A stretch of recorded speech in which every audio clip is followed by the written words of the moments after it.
Hello, people. I just wanted to talk about some books that I'm hoping I can get to this month in March. um, kind of already talked about a few in the last video that I literally just recorded like 3 minutes ago. um, probably can upload these at the same time. I don't know. I might not, but I just want to talk to some books. I want to talk about some books that I want to get to this month. I will say that this is not a concrete list. I'm more of a mood reader. Sometimes I don't follow through. And me and my mom are going to a bookstore today in like 2 hours. So this list might be updated.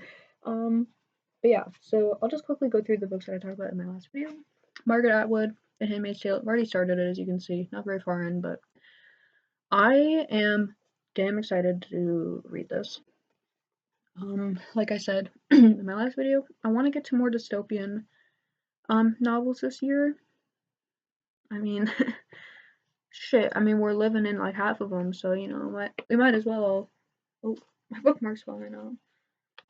Yeah, I'm excited to read this. Margaret Atwood. I've heard amazing things. I've never read any of her books, but I'm hoping after this one I can do some digging, find some more books of hers to read probably. And so that's the first one. And then the second one, Titan's Curse, Rick Riordan. Third book in the Percy Jackson series. I've already started it again. I'm like 9 pages in. I read it a little bit last night, but I got too tired. I didn't even end on a chapter. I was too tired, so I was like, I'm not getting to another chapter, so I put it down and I went to bed.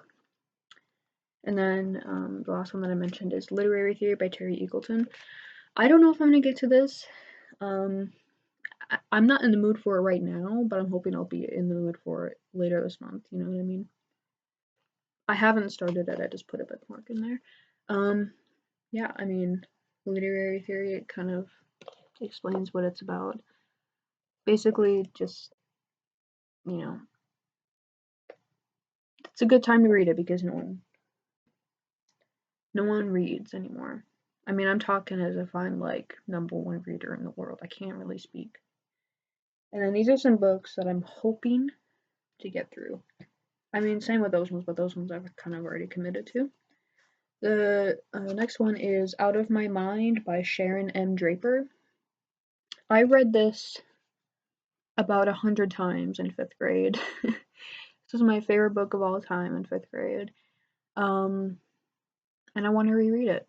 Do I remember what it's about? Loosely, right? But not exactly. Also, the cover kind of reminds me. You know what I'm talking about. I'm not like y'all. I can't take it seriously anymore. The internet's rotted my brain. What? I don't know. It's funny, but it's not. I'm not sure if I'm gonna read this one this month, but this is Emma by Jane Austen. Now listen, that was probably very loud. I'm sorry. Oh my god, I just dropped a book.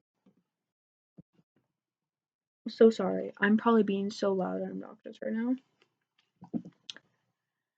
I need to stop banging on this fucking table. Okay. Emma by Jane Austen. I'm really excited to read this. I started it. I have such a bad problem with starting books and then not finishing them. It's a problem. I'm really excited to read this because I think I'm gonna enjoy it. I will say, I will be honest, I'll be vulnerable and honest.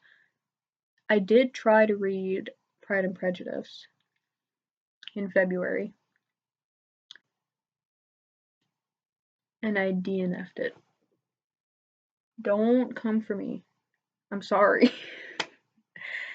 I don't like romance books.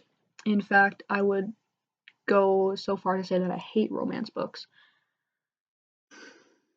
Listen, the only time I'm reading romance is on AO3. So I don't want to read a book about it. Like, AO3, laying down at 2 in the morning before I have plans the next day, right? That's the only time I'm reading romance. I'm not going to a bookstore spending money on a romance book, reading it in the comfort of my own home with in my hands.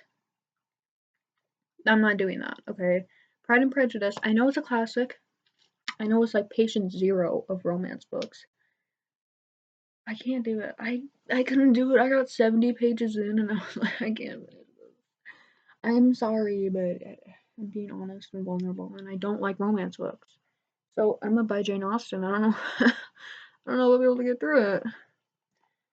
The next book, okay, these last two books are not romance books, and I know I'll be able to get through these. We got Of Mice and Men by John Steinbeck. This one is so tiny. I'll be able to finish this. What the fuck did I just say? I'll be able to finish this in like a day. It's like 118 pages. Yeah, this is a very well-known classic. Everybody and their mom and their dead grandpa is recommending this book. I found it. I picked it up. Do I know what it's about? Loosely. But yeah, honestly, it's so tiny. It's so cute. It's not even very tall. It's so small. It's the size of my head.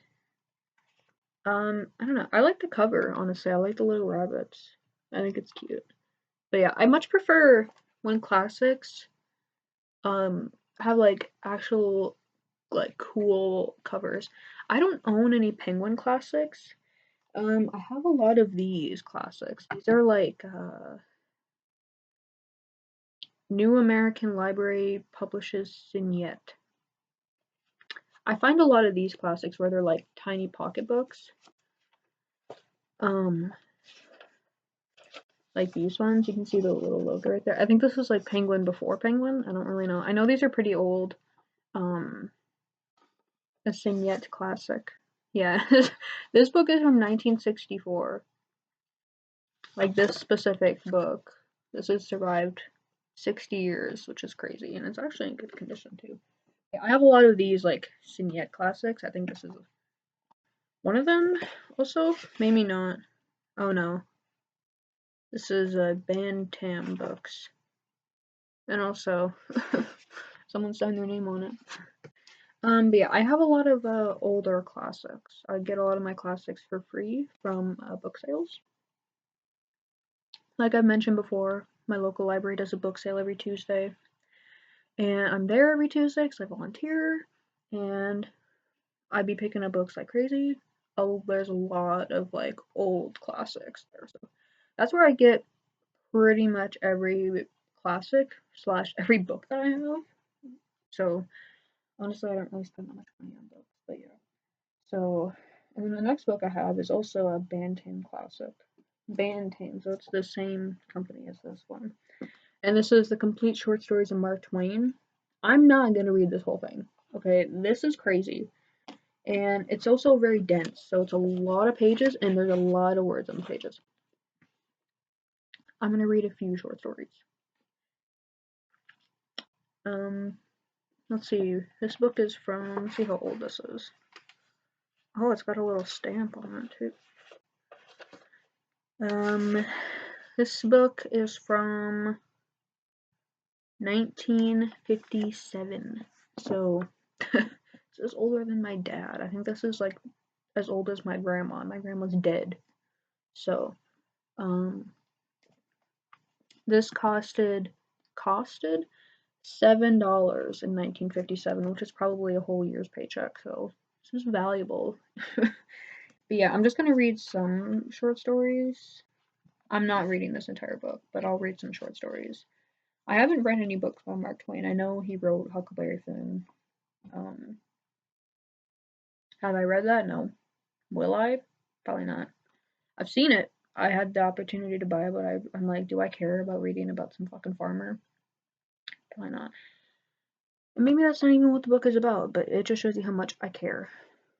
Which is not fucking very. Okay, I'm sorry, but I just don't really care about fucking farmers. Which is crazy of me to say considering that I live in the Midwest. I live in the Midwest and I don't care about farmers. I'm sorry. I'm not a goddamn farmer. I don't live anywhere near a farm. If I lived near a farm, I'd probably have respect. I do have respect, but I don't care about reading. Like, would I read, like, would I want to spend my time reading about a farmer? No. I can drive probably 30 minutes and go visit a farmer and talk to him in real life. Like, why would I want to read about him? Sorry. Anyways, rant over. Honestly, I think these are all the books I'm gonna try to get to. This is, I don't really have a reading goal for this year.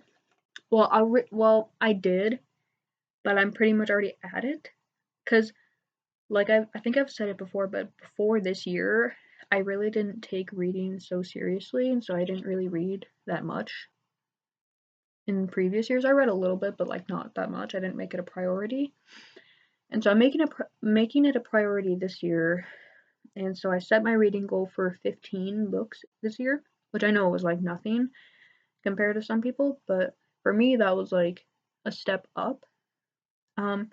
I've already read 14 books this year, and it's March 1st, so I think we're gonna have to up it. I kind of have a loose goal of reading 5 books a month, which I think that would be 90 in the whole year. But I'm not gonna set my reading goal for 90. I think I'm gonna go like 50 books this year, maybe 60. But if I read 5 books or more every month, obviously we'll get that. We'll get a little bit more than 90. But yeah, these are. See if I can hold this up. These are all the books that I want to read. This is 1, 2, 3, 4, 5, 6 books. So yeah, 6 books. That would put me at well over my goal of 5 books a month. But yeah, and like I said, I'm going to a bookstore today with my mom. If they're open, they have such weird hours. I don't know when the fuck they're open. I've never been. Every time I've tried to go, they're closed. I'm like, and they don't have hours on like the door or anything. I'm like, you're so dumb. Like, how do I give you money? Like, how are you open? When are you open? I don't know. So I might get more books today. So this list might not be complete. But yeah, that's kind of a very loose goal of mine, but it might not stick.